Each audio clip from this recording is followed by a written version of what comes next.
साथियों, सेशन में शेयर किया गया है कि decide what you want, decide what you are willing to exchange for it, establish your priorities and go to the work. क्या है इसका मीनिंग?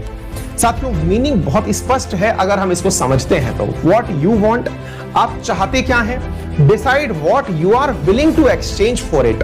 समटाइम्स ऐसा होता है कि हम में से चाहते तो बहुत सारे लोग हैं कि भैया हमें भी प्रशासनिक पद मिल जाए, हमें भी लगता है कि हम भी एक जिले के कलेक्टर बन जाएं, या फिर जो भी मतलब आपको बनना है। सपने तो बहुत होते हैं। आपको याद होगा बचपन में अपने परिवारजन जो है हमको इस बात को कहकर ताने भी मारा करते थे कि बेटा तुम जो हो ना केवल मुंगेरी लाल के लड्डू खाते हो, खाली पीली दिमाग में बस ख्याल बनाते हो, तुम्हें करना कुछ नहीं है। क्यों हमको घर वालों ने ऐसा कहा, या कई बार हमें भी लगा यार हम सोचते तो बहुत अच्छा है, यानी कि विजन तो हमारा बहुत पॉजिटिव है। विजन पॉजिटिव से मतलब है यार चाहता तो मैं भी हूं कि भाई मैं देश का प्रधानमंत्री बन जाऊं, यार चाहता तो मैं भी हूं कि यार मैं इस जिले का कलेक्टर बन जाऊं, यार चाहता तो मैं भी हूं कि इस जिले का सबसे पैसे वाला आदमी मैं बन जाऊं, चाहता तो मैं भी हूं कि यार इस शहर का जो सबसे बड़ा व्यवसायी है वो मैं बन जाऊं, इस शहर में जितने भी पोस्टर्स लग रहे हैं वो सब मेरे हों। ये सब में एक चाहत तो है, लेकिन साथियों जो चाहत है ना, इस चाहत की एक कीमत होती है।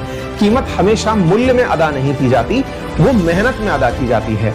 आपको लगता होगा कोई वस्तु के रूप में अगर परचेज की जाने वाली चीज हो तो शायद आप उसे मूल्य अदा करके प्राप्त कर लें, लेकिन यदि आप कोई वस्तु की जगह पर अगर कोई पद या फिर कोई अपने लाइफ में अचीवमेंट करने निकले हैं तो उसकी एक कीमत होती है। हम में से बहुत सारे लोग ख्याली पुलाव तो बहुत अच्छा बना लेते हैं, हम लोग सोच तो लेते हैं कि इस बार तो भैया टॉप करना है, लेकिन क्या हमारे पास उसका रोड मैप है?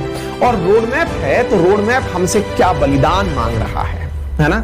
बलिदान मांगता है आपका जो भी लक्ष्य है, और वो बलिदान सामान्यतया विद्यार्थी जीवन में साथियों शायद पैसा नहीं है, शायद वो बलिदान के रूप में आप लोगों का मतलब जो कहते हैं ना सुख सुविधाएं नहीं है। असल में जो मेहनत है ना साथियों वो ये है कि आपने कितनी अपनी प्राथमिकताओं को कैंसिल किया। जैसे हो सकता है कि आपका लक्ष्य इतना महान हो कि आपको लक्ष्य की प्राप्ति के दौरान अपने परिवारजनों के, इवन हो सकता है कि आपको अपने रियल भाई की शादी में भी जाने से आपका लक्ष्य रोक ले। हो सकता है कि आपका एग्जाम इतनी बड़ी प्राथमिकता बन जाए, क्योंकि ultimately it is all about your priorities. और जब आपकी प्रायोरिटीज उच्च होंगी तो वो सेक्रीफाइस मांगेंगी, और सेक्रीफाइस में वो चीज मांगती है कि भाई आप अपने इस लक्ष्य से बने रहने के लिए अगर 2 दिन का आपने अवकाश ले लिया तो ये क्या नुकसान करेगा।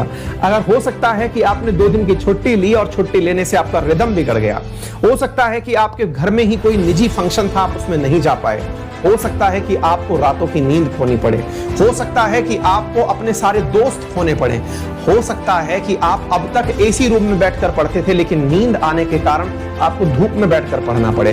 बहुत सारी चीजें संभव हैं, लेकिन लक्ष्य जब आपकी प्रधानता होगा तो वो आपकी अन्य प्राथमिकताओं को साइड बाय साइड करता चला जाएगा। तो निर्धारित करिए कि लक्ष्य के समय पर आप किस किस चीज की आहुति देने को तैयार हैं, आपके बलिदान में कौन सी चीज की प्राथमिकता है। निश्चित ही आप लक्ष्य तक पहुंच जाएंगे। ठीक है।